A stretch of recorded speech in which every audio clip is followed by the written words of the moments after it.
அமித்ஷா சொன்னது, மோடி சொன்னது அத்வானிக்கு பொருந்தது மோடிக்கு பொருந்துமா பொருந்தாதான்? இதுக்கு பதில் சொல்லணும்.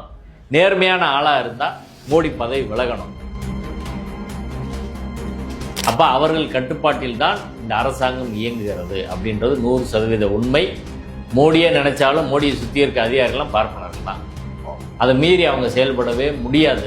அது மோடிக்கும் தெரியும். அப்போ ஒரு ஃபைட் இருக்குன்றது உண்மை. ரெண்டாவது விஷயம், इसका अर्थ जानता हूँ 75 वर्ष की साल जब उड़ी जाती है तब उसका अर्थ ये होता है कि अब आपकी आयु हो गई, अब जरा बाजू हमको करने दो. இப்போ மோகன் பகவத் சொன்னது முகலாயர் பண்பாடா? முகலாயர் பண்பாட்டை தான் மோகன் பகவத் கடைபிடிக்கிறாரா?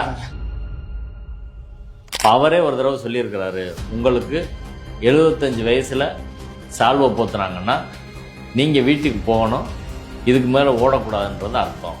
இதோட ரிட்டையர் ஆகி போயிடணும்னு அவர் சொல்லியிருக்காருன்னு சொல்கிறாரு. அதான் மோடிக்கான மெசேஜ். என்ன நடந்துச்சதுக்கு முன்னாடி அத்வானிக்கு 75 வயசாகிற போது மோடி நிர்பந்தப்படுத்தி அத்வானிக்கு சீட்டே கொடுக்கக்கூடாதுன்னு சொல்லி அவரை மூளையில் முடக்கி அவமானப்படுத்தி கேவலப்படுத்தி உட்கார வச்சாங்க.